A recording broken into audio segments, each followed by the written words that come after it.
That was a fantastic story you just read.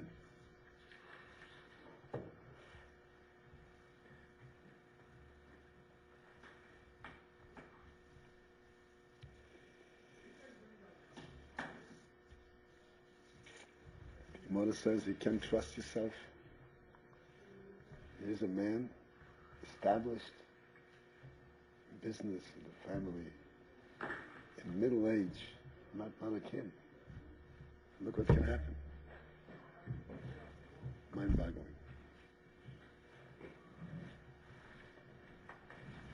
Must have had a big hit, no? No, it's you can't. Thank you very much. It's a weakness. It's not a big yitzhak. It was stupid. It's not a yitzhak. It's principality. It's a weakness. Weak after the heart attack.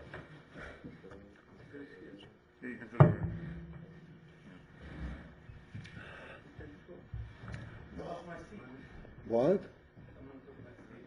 Took your tea? Your seat. I got a seat for you right here.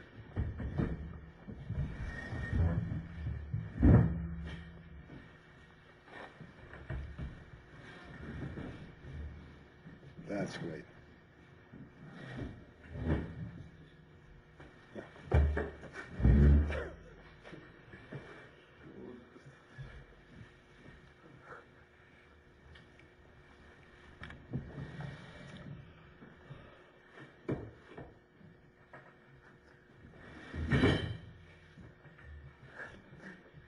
It's okay, don't become self-conscious. It's okay. All right. As a matter of fact, it's interesting. This story is actually in line with what we have in today's parsha.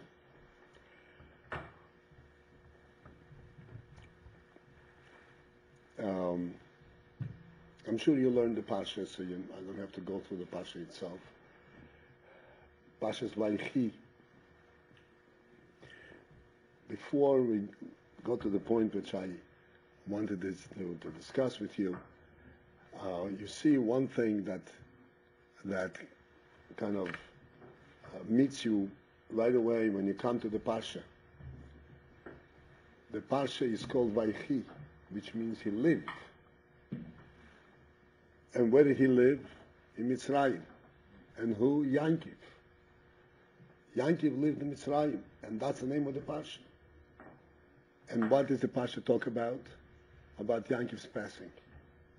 Not only about Yankiv's passing and about Yosef's passing, but the end of the Ovis, the end of the Avram Yitzchak Yankiv. Now begins a new page about their children and how they became enslaved. The next stage.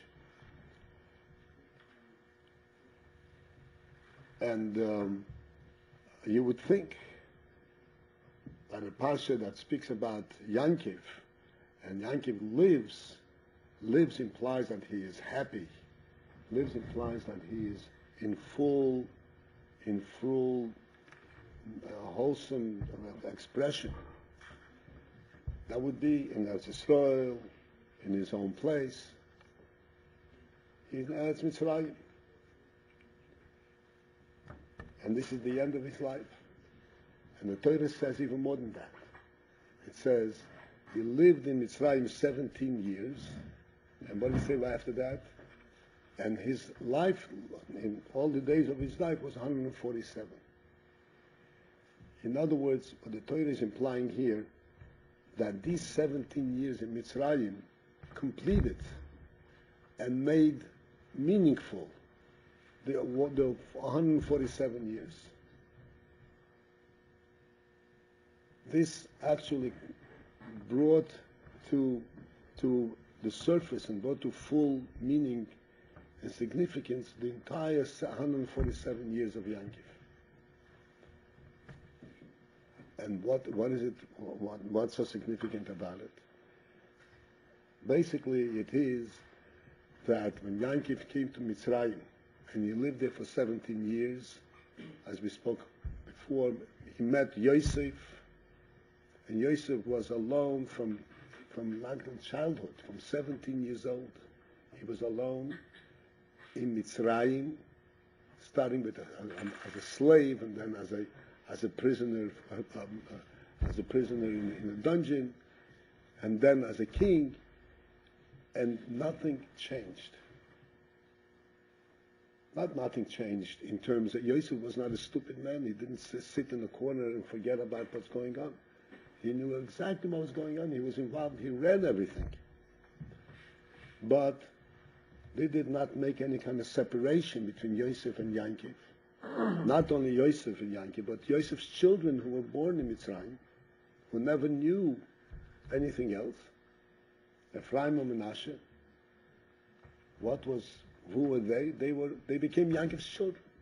Right there in the beginning of the Pasha. It says that Yankiv said to Yosef, Ephraim and Menashe are like Reuben and Shimon. How can you compare? Reuben and Shimon are lifers.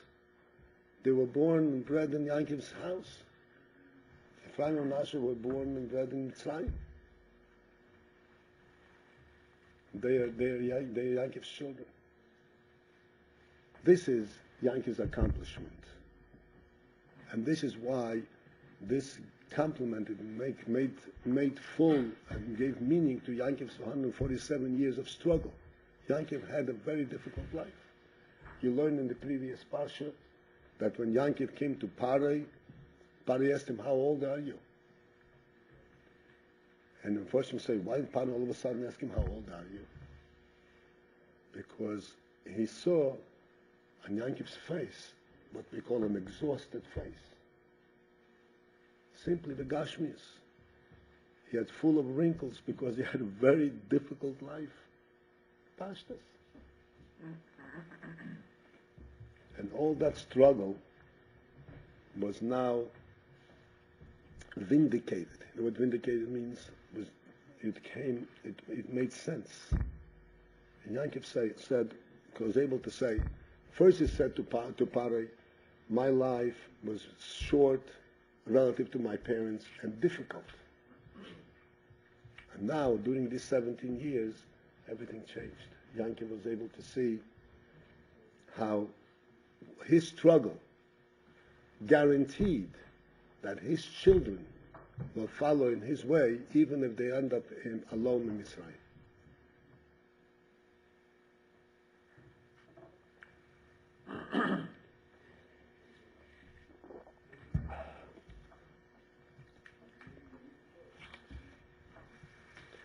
So I don't have to elaborate anymore because this is a theme that we mention all the time. Principally, we have to remember and understand that we are Yidden not by rote, not by habit, but by conviction. We are Yidden because we are born Yidden, because we have Yiddish in the Neshama. And no matter where you throw us, we are always going to turn to find our way back to our roots, to who we are. And this we see today in our generation. This is absolutely clear. There was never in human history such an awakening to come back to roots as it is today.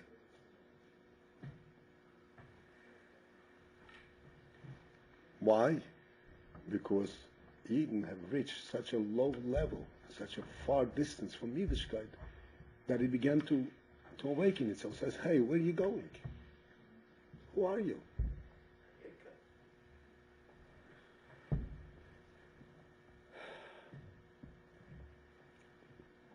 Now, I want to come to the point that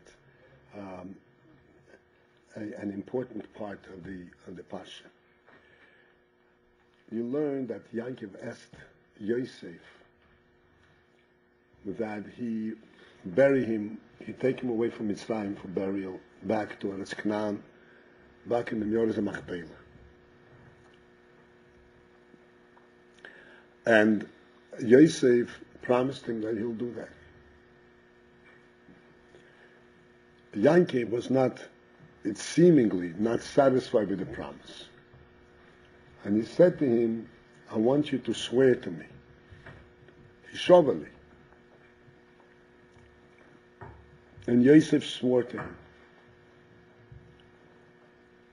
And then it says in the Pasha that Yankov bowed al Rosh Hamita. Yankov bowed al Rosh Hamita towards the head of the bed. And Rashi says the head of the bed, this is what the Shekhinah is.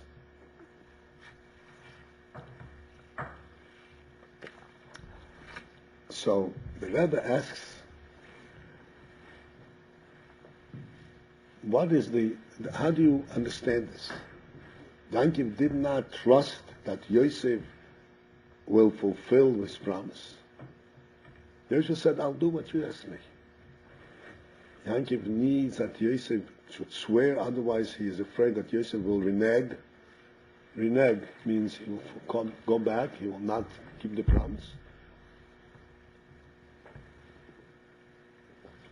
Yosef had every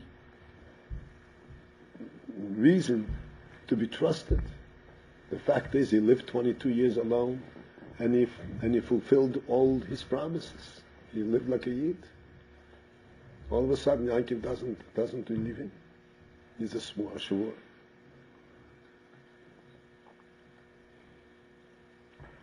So the Rebbe explains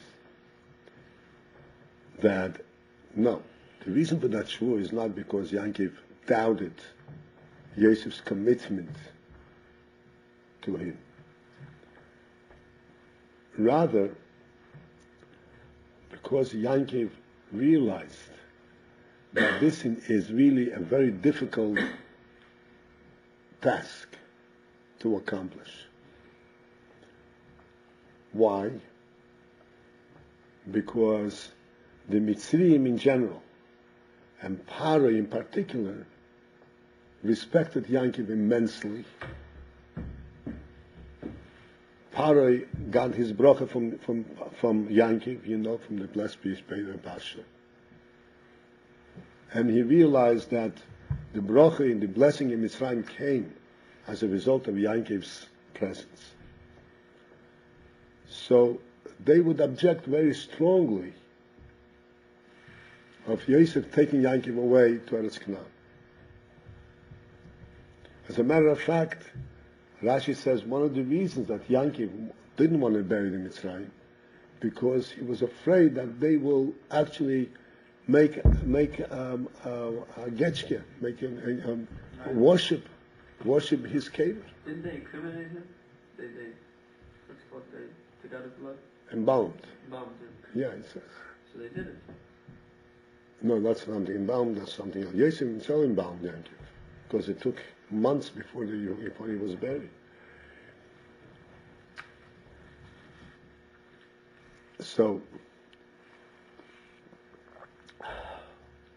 what is so Yankov realized that this was a very difficult request to fulfill. Yosef is going to have a lot of opposition, and he will have to bring up and summon all of his internal deep koiches to overcome the opposition and to accomplish this. That's why Yankov said to Yosef, swear. Because the nature is that when a person has an obligation, when he swears to the obligation, that is instrumental to bring out the best of all of his capabilities. Because there he knows there is no secondary option. There's only one way. And therefore it brings out all of the koiches in a person. There is an interesting halacha regarding waging war. It says that one of the halachas that we received from Moshe Rabbeinu, that we needn't go out to war and they surround the enemy, They should not surround the enemy from 4 sides. They should surround the enemy only from 3 sides. Because when you surround the enemy on 4 sides, from all 4 sides, then they have no choice but to fight. And then they put up a tremendous, powerful opposition. If they have a way out, this will not bring out their greatest strength. And this is why in Eretz Canaan, the Nidin fought in Eretz Canaan, they always gave them a way out. As long as there is a way out, you don't bring out all the koiches.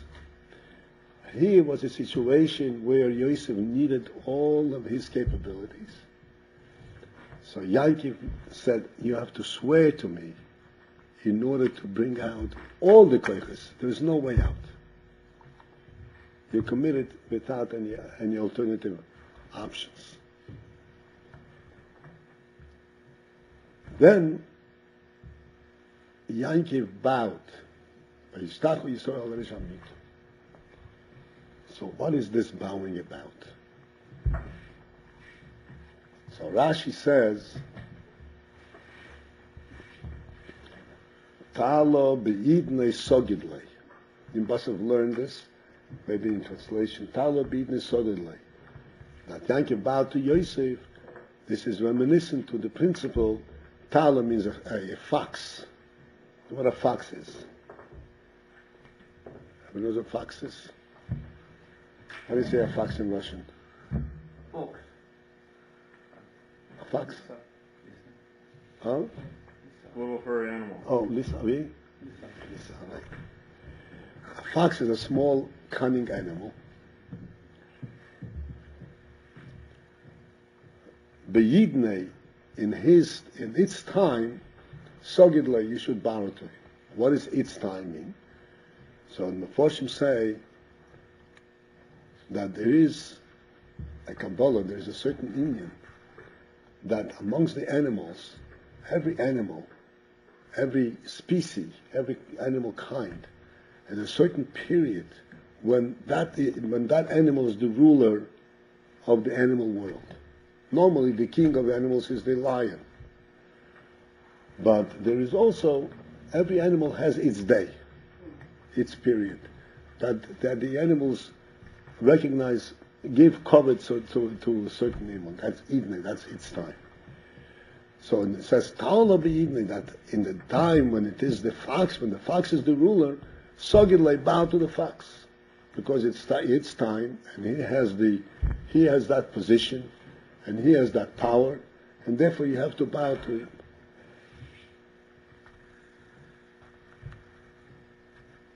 So therefore, Yaakov in this case, Yosef was now asked by Yaakov to bury him in Eretz Yisrael. So even though Yosef was Yaakov's son, but nevertheless, this is Idnei, this is his time. Yosef now has the only power to do what Yaakov wanted. So since it's his time, Sogidlei, that's why you have to bow to him.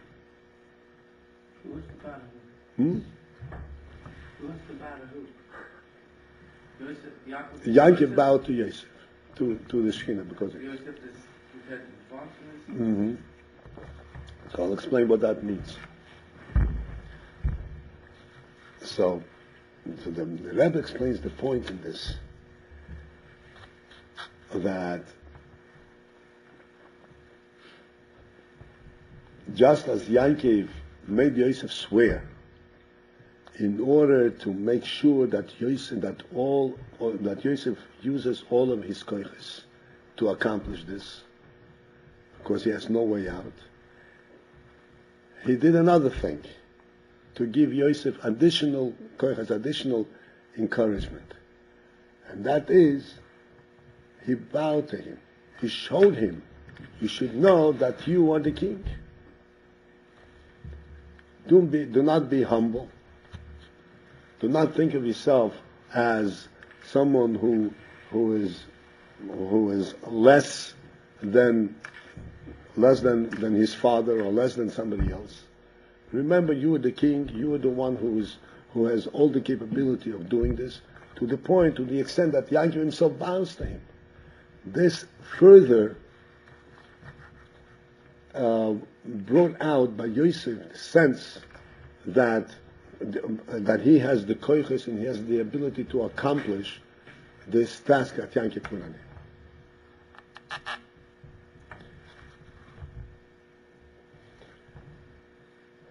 And this is one of the points that I wanted to discuss over here with you, to understand what type of koiches, what type of abilities we all were blessed with.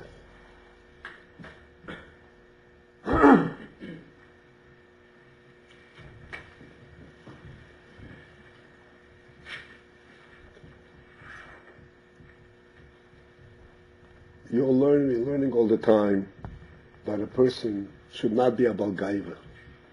Everybody knows what a Balgaiva is? No. Huh? Balgaiver? A Baal Gaiva. A Baal Gaiver. Go ahead. Gaiva. Gaiva means someone who is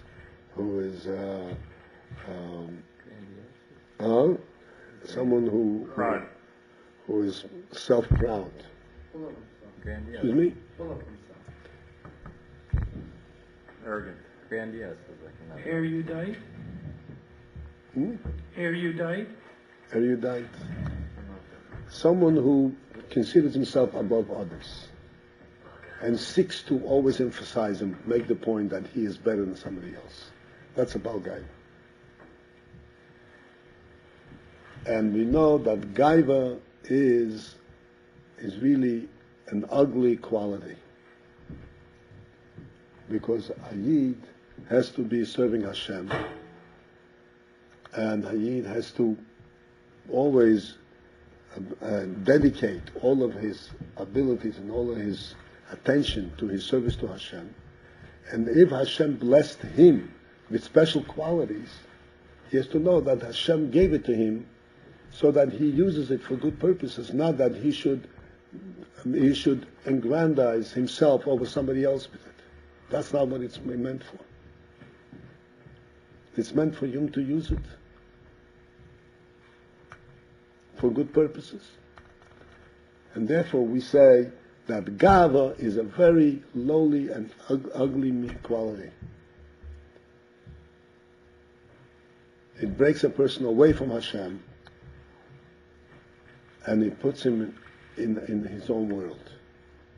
And it certainly creates difficulty with friends and so forth. And therefore we are taught that one should be humble. Even if he has all kinds of blessing and capability, he should be humble. Humility is a key for Torah. Humility is for understanding Torah. Humility is a key for Avodas Hashem. And humility is a key for every good quality that a person can possibly get.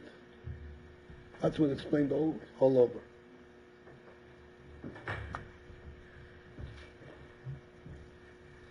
At the same time, we have to understand that this humility does not mean to say that a person should actually downgrade himself and put himself down.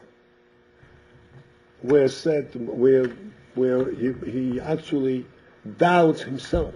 Oh, I cannot do it. Humility does not mean that at all. On the contrary, just like Yankee bowed to Yosef, we must always remember that we are Hashem's children, and we have a godly neshama in us, and we are capable to accomplish and go through absolutely any difficulty, as the Jewish people have proven over these thousands of years. So it's not a question of humility, of standing with a bowed head and being embarrassed from a goy or from anything else. a Yid must always remember who he is, must always remember that he is a member of a chosen people, of a people that were blessed directly by Hashem and given a Torah unique to them. The Torah was given exclusively to the Jewish people, no one else.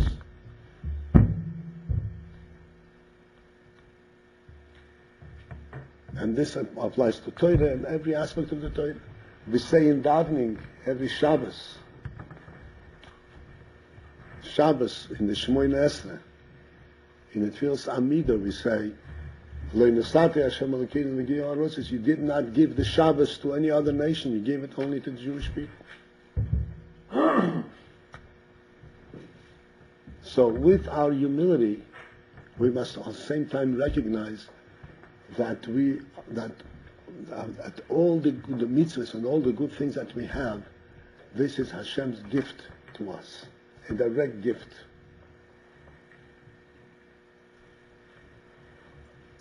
And thus, if we see the whole world having a completely different view of things, and we are coming with a completely different perspective and different attitude. Avraham Avinu, the Gemara says, Avraham was one against the entire world. It's one of the reasons Avraham is called Me'evar HaNohar, Ivri. He was standing on one side of the river and the whole world was on the other side. And he was able to stand up. And Avraham was not a Balgaiva. Avraham was very humble. Avraham followed every instruction that Hashem gave him.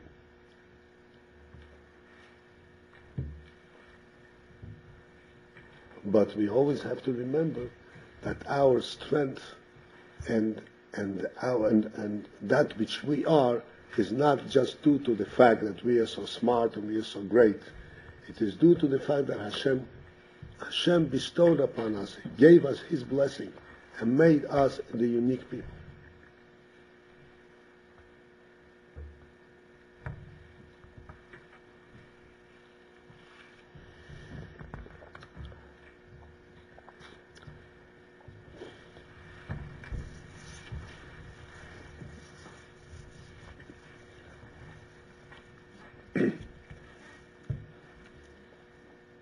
I want to elaborate a little bit more on this and go to something else.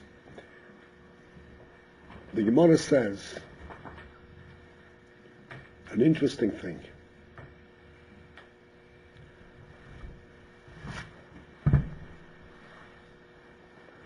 We are instructed to act in two very opposite ways, it would seem.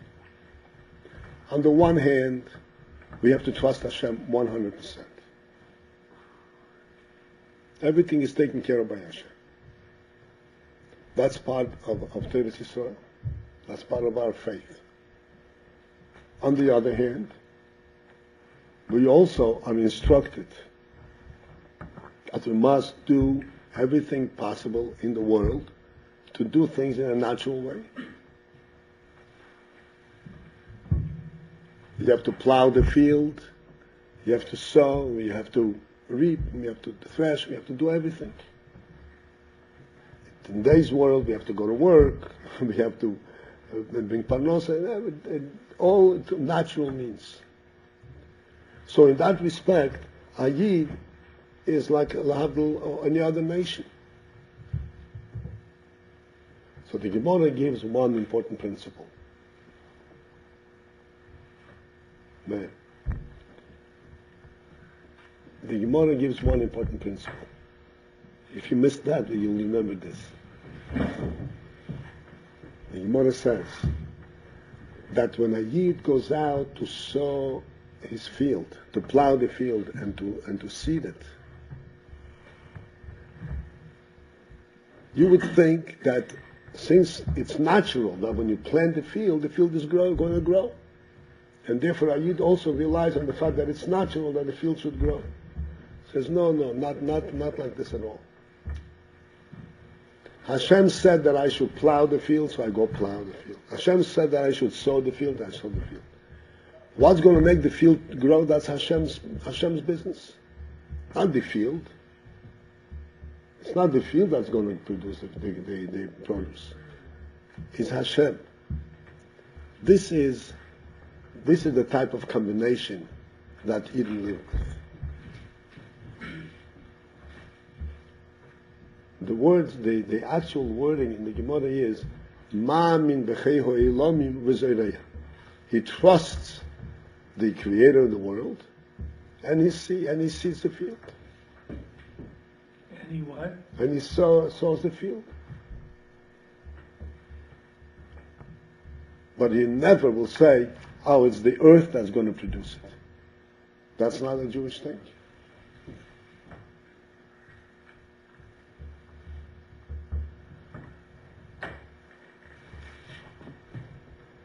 So in the similar thing in this union, it is important, everyone, small to great, we have to be humble, but we also have to be very proud and strong.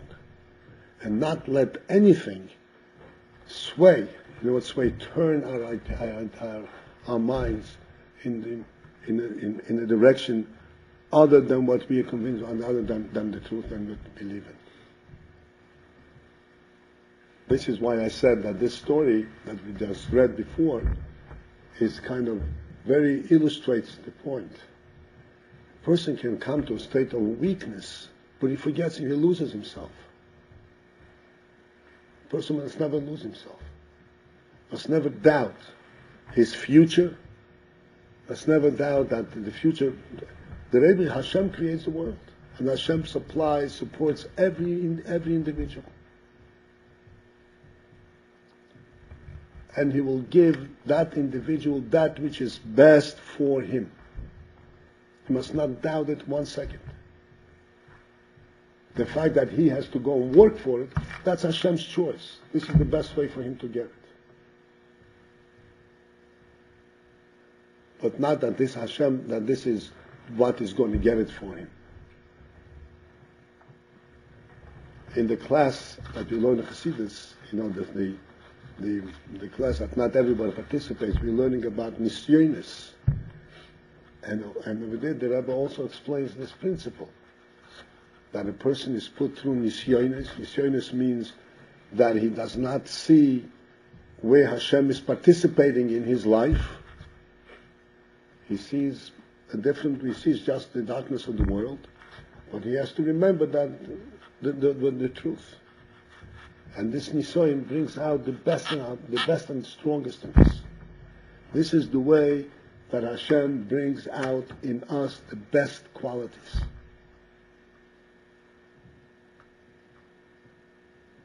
Makes us strong. Makes us real people, real Eden.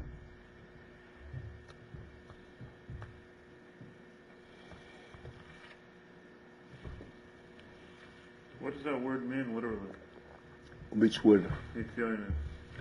Tests. Test?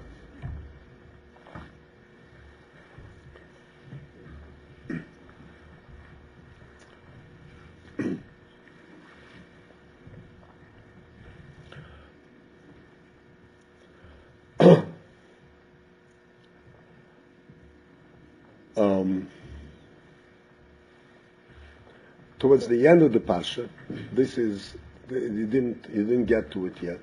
It's towards the end of the Pasha, I think it's in Shishi.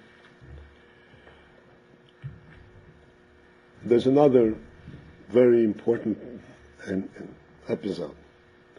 And that is, after Yankee passed away, and Yosef and his brothers, they took Yankov to Eretz Canaan and buried him in the Meorah, and then they came back. And when they came back,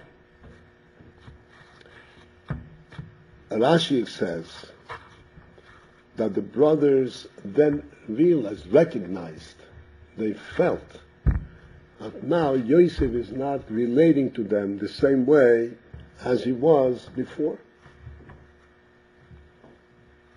And they got scared. maybe now Yosef is going to take revenge for all the good things that we did for him.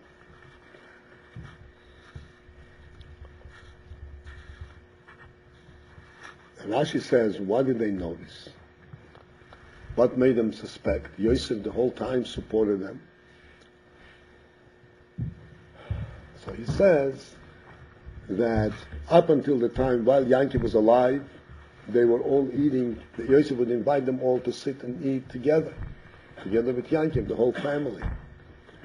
And now Yosef did not invite them anymore. He still gave them food and everything that they needed, but he didn't invite them to join him. So they felt that Yosef is pushing them away, and they got scared. And then they sent messengers to Yosef and asking him that he should please forgive them and so forth. I'll discuss this in a minute.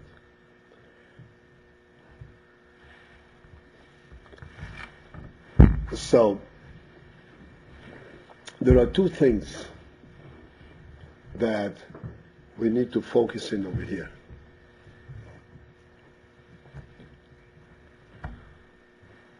Yosef, we know, and the Alter Rebbe brings down in Tanya from the Zohar, that Yosef is a model.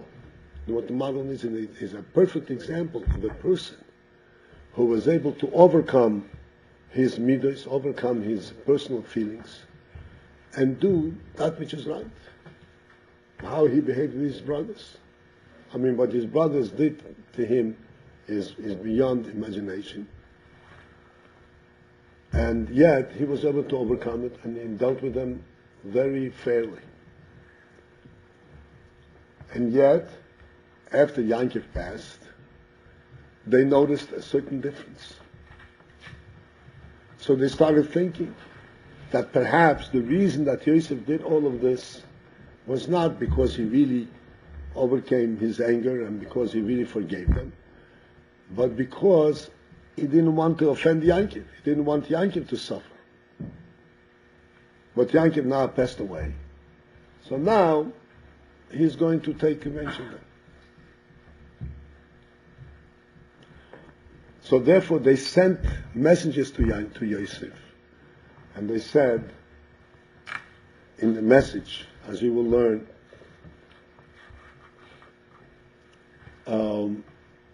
the principle of the message was that we treated you very badly. We acknowledge it and we ask you forgiveness. Why should you forgive us? You should forgive us because we are servants of the same God of your father, just as like you are. Because we all serve the same God.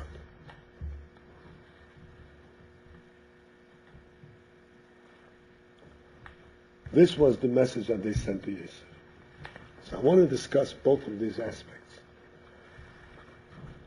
On the one hand, even though Yosef really, as I said, was a model of forgiveness, nevertheless,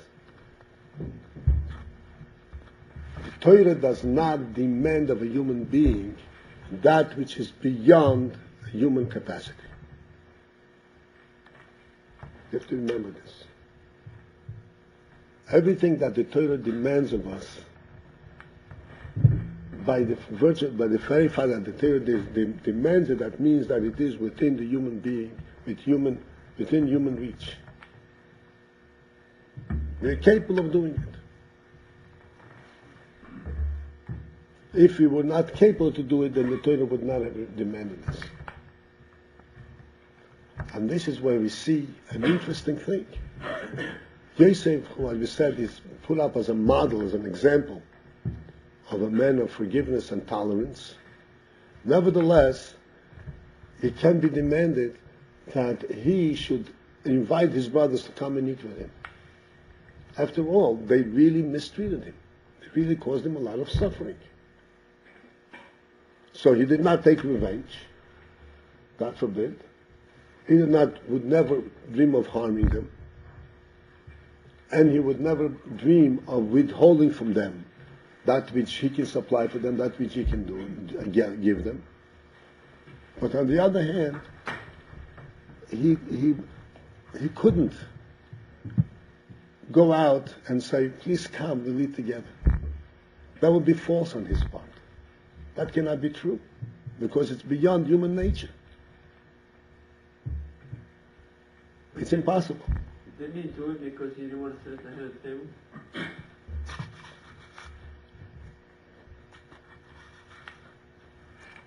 That may also be true. But the simple pshat is that he didn't invite them together.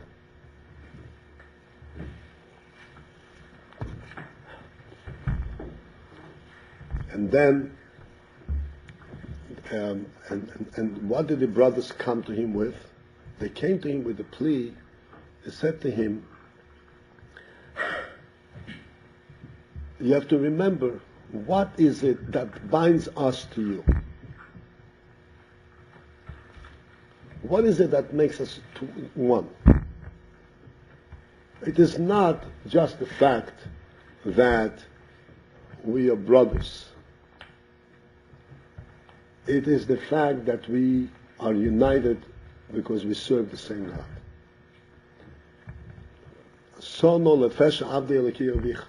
Forgive the sins of the servants of the God of your father.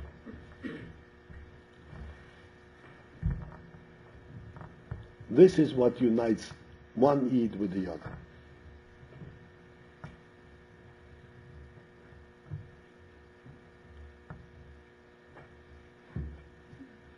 It's important that we understand that even though every person and every Yid has their path in life, for some reason, when a Yid meets another Yid, any place in the world, any place, a total stranger, he feels some kind of a connection. I met a Yid. And their connection is not because they have the same education, they don't. Not because they speak the same language, they don't. Not because they have the same upbringing or anything like that. A total stranger, of a Yid who lives at some place in Venezuela or someplace in Honolulu, who never heard of anything. And yet, there is something unique that binds them together.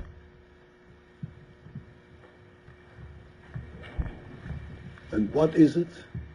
It is the very simple principle that all Yidden inherently recognize that they have a connection to Hashem, to the Creator of the world. They're unique people. They're not a people of the world. They're a godly people. They have to work in the world, like we said before, and do everything naturally. But in essence, they have a different message. They have a different message. Their function in this world is completely different.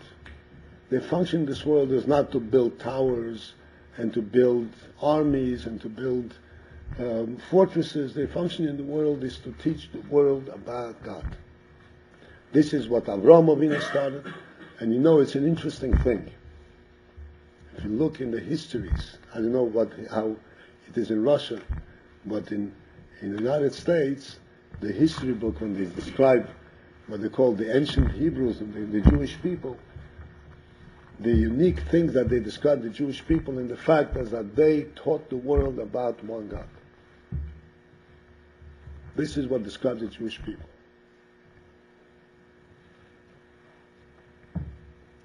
And this is what connects one Yid with the other. We here, we're all thrown in from all over the world. There is not two people here, except maybe, a few that had similar experiences. From different backgrounds and different paths. And yet, we come together and we recognize each other. We recognize that we belong together. We recognize that we are not strangers because we have one spirit that connects us together.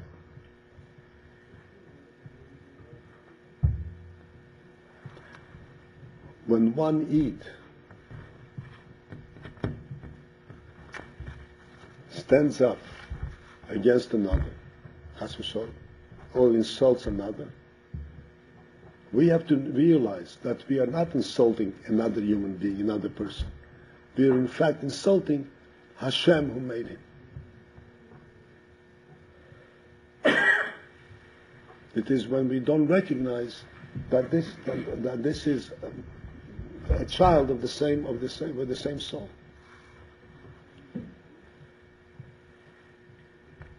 If we're all connected like that, then technically we're insulting ourselves. Because we're one body. We make up different parts of the body. It's true. But you know something? It's easier to insult himself than to insult Hashem. You're right. But that's what we spoke about before. A person in his humility goes out and says, oh, I'm a nothing. I don't have any capability. I don't have any koiches. Leave me alone. I'm just going to sleep through my years. I'm going to do my own thing. That's possible. But when you remind him and say to him that you are not just yourself, that you have a godly soul in you, like you're learning in Tanya, then you have a completely different respect for yourself. And you know that you have to live up to that position. The Jewish people, as you will learn very soon, Hashem calls them princes, a nation of kings, a nation of princes.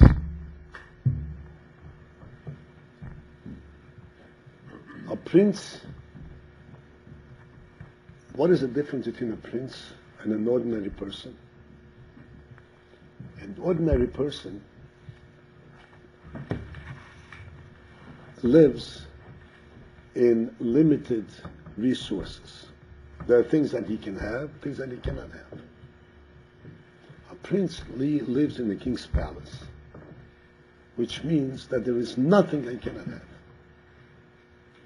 He grows up in a manner that allows him to open up and to reveal and to utilize every one of his faculties, his seichel and his midas and every one of his faculties.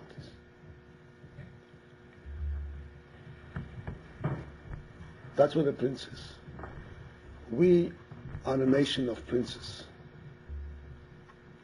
which means that that the way we regard life, the way we regard the world, is that we should be capable of living a full life with all our seichel, with all our means, with all our feelings, not to be restricted.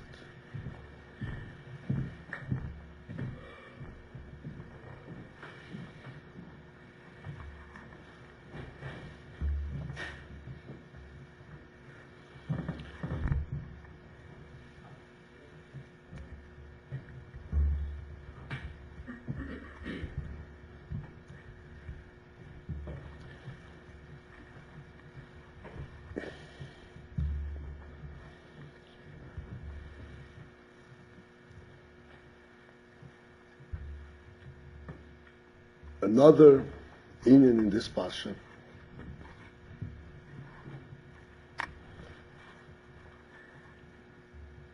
is that Yankov called his sons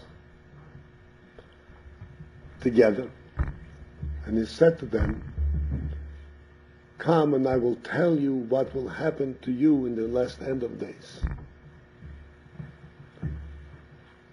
Yankov wanted to reveal to his sons what's called the end of days, the Kates. And then, Nistalkum Imanu Shechina. It says, the Shechina went away from him.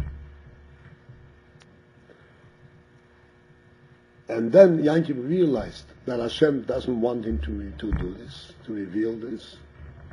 And he started saying something else. This is today's parsha, actually, or tomorrow's parsha.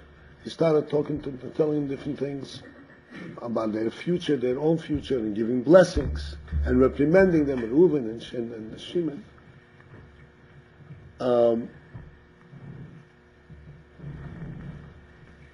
So in this Inyan, that Yankiv wanted to reveal the Ketz, what's called the end of time, and Hashem stopped him, prevented him from doing this. We have to understand what was behind this difference. What was in Yankiv's mind that he wanted to reveal it, and why did Hashem stop him? So again, in the Sikhs, the Rebbe explains that Yankiv wanted to reveal the Ketz, the end of time, the future, how Yidden will ultimately be successful and be redeemed, because he felt that this would give them encouragement, give them extra strength to be able to carry on during the difficult exile.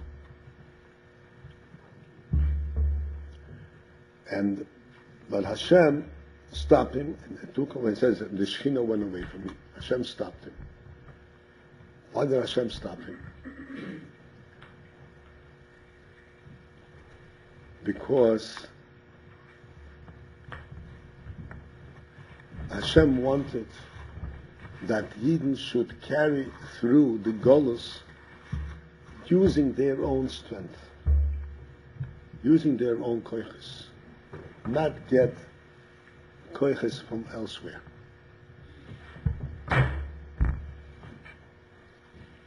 This cats about the Yidden, which have to understand it was cats of Golus Mitzrayim Golus, but it's not the cats. There are different opinions on this, but cats, the pastors, one of the things is that he meant the cats of this Golus, cats of the present Golus of the Golus Mitzrayim. There are also opinions that he meant to be Megala the ultimate cats. Actually, the Geulas Mitzrayim could have been the final Geulah.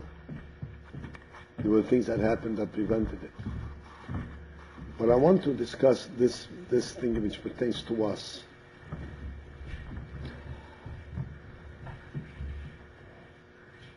We have to understand, every one of us has difficulties. Every one of us has challenges. Every day in the morning when we get up, we have to summon new strength, and we encourage ourselves and get ourselves together and say, I'm going to do what I need to do. And carry through. It doesn't happen by itself. It's not a picnic. It's not a vacation. It's hard work. The hard work is not only in the learning, but in the encouragement, in going on and doing it again and again and again. And we have the Yetzer Hara, we have all kinds of different distractions that make it difficult simply and discouraging. We become lazy, we become unhappy. All kinds of tactics that the Yetzer Hara uses to make it difficult for us to do what we need to do. And the question is, why? If Hashem wants us to learn Torah, why didn't He make it so easy for us? Pleasant. There's a famous saying from the Bardichever, the Leactures Bardichever. You all heard Bardichever, the Bardichever? Bardichever was a great tzaddik. He was a Talmud of musician Magid. He was a chaver, a contemporary with the Alter Rebbe. But Rabbi Bardichever, his special thing, he excelled in the Inyan of Ahavas Yisrael. His special thing was always defending the Jewish people and showing up their greatness and their goodness and their qualities. So one time Rabbi Leactures said, and he used to stage debates with Hashem. Only Rabbi Leactures could do such a thing. But he did it. He made debates with Hashem. And one time he said, Rabbeinu Shalom. Rabbeinu Shalom means the master of what? Hashem. What do you want from the Jewish people? You made the big world and the Yetzer Hara and all the taivas and all the desires right in front of their eyes. And the Gan Eden and the Olam Haba and all the good things, the ruchnisdike things, you put in the book.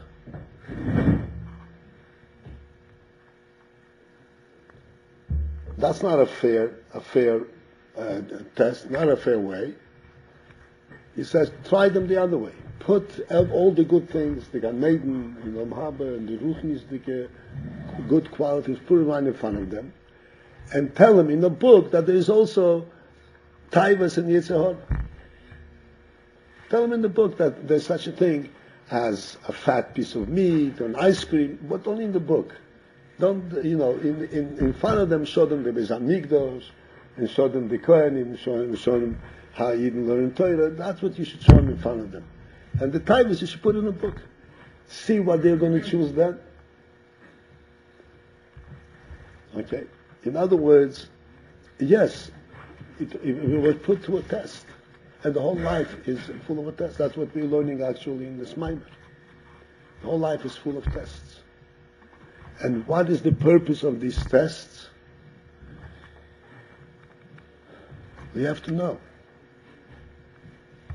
The purpose of these tests is to bring out a quality of the human being that would never come up any other way.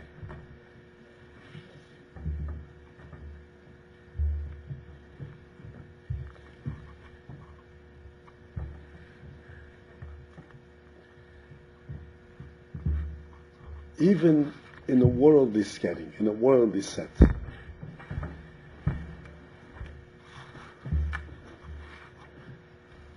if a child goes to school and he learns only when he enjoys it, and when he doesn't enjoy it, he doesn't study.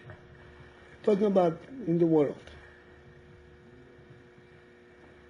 If he gets a good mark, fine. If he doesn't get a good mark, it's also fine. He's never reprimanded. He's always pat on the back. He's always good. So he may enjoy certain things and he will study it. Certain things he won't enjoy, he won't study it. But that's not important. The important thing is that this child will never have the idea that there are things that are important. There are things that are significant. He will grow up like a vegetable. What he likes. What he doesn't like. There's not going to be any initiative to build, to do anything. Spoiled. It's not only spoiled. It's nothing. It was like a vegetable. He eats, sleeps. No initiative. There's no human quality. No pursuit. No interest. That's even in the simple worldly level.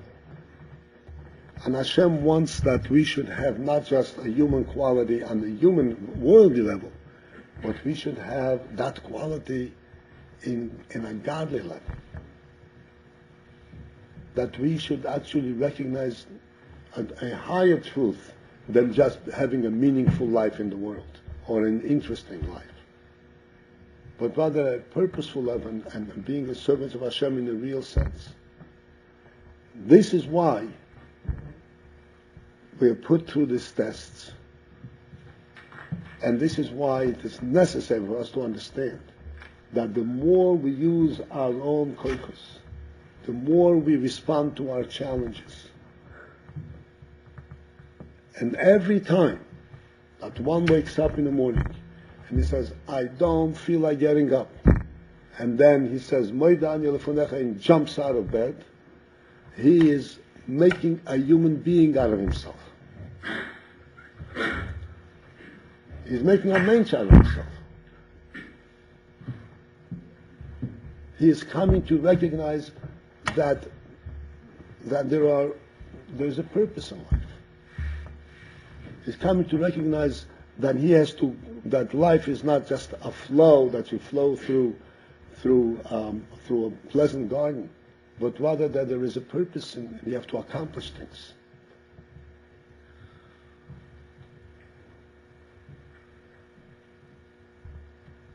Just like when you have to get bread, how does bread come? You take a field that's full of thorns, full of rocks and stones. You go, you cut off the thorns, you dig up the stones, clean out the earth, plow it over once, plow it over a second time, plow it over 3 times, a third time, until you have soft, good, rich soil. You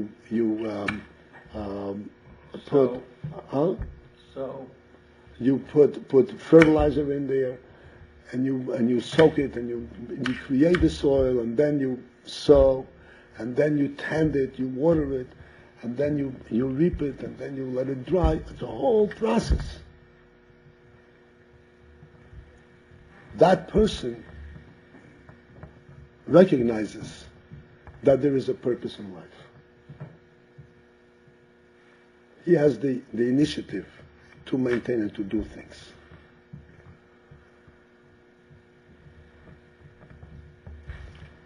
This is the purpose of the Nisyonos. This is the purpose. If things went easy, the Gemara says, and it's interesting, there's a pasuk. Just now thought of it, and it would clearly state the whole thing. There's a pasuk, and the Gemara speaks about it. There will be days, she'im bahem chayfetz.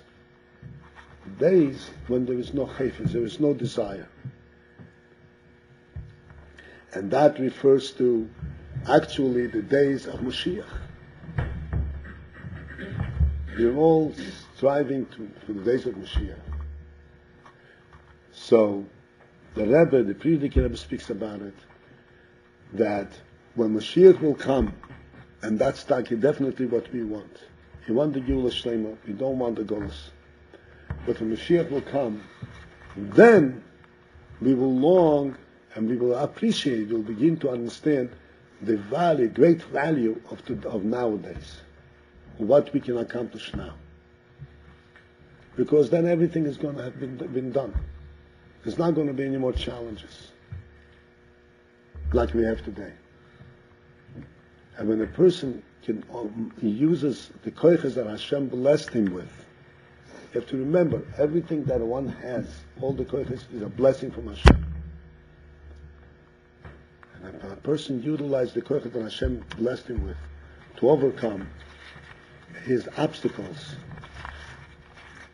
he is actually recognizing that Hashem is the one who gave him the koiches, and Hashem is the one who gave him the obstacles.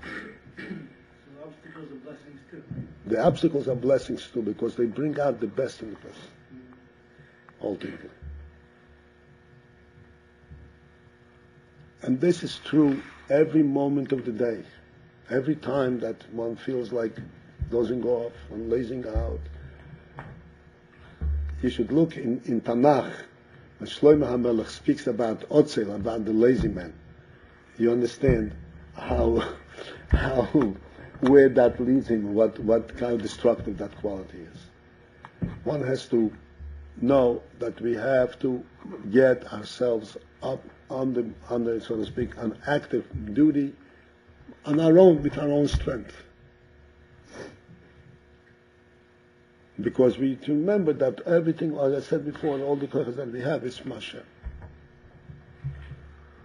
That way, every effort that we do is ultimately successful. We succeed 100%. We succeed in learning, we succeed in davening, we succeed in growing up in full-fledged men, human beings, and we succeed in building our homes in Mitzvah Hashem. We succeed in life.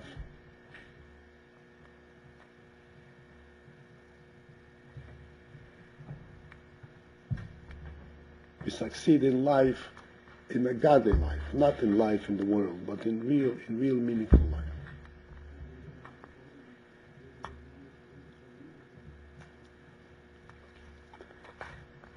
So this is basically the message of this parsha.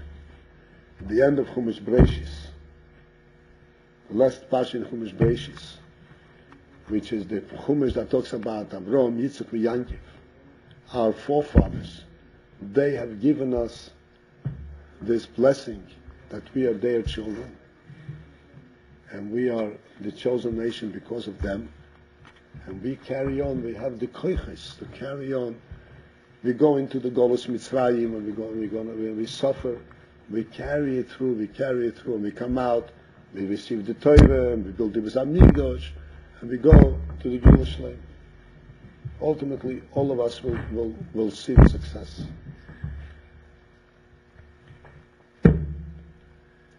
Have a good evening.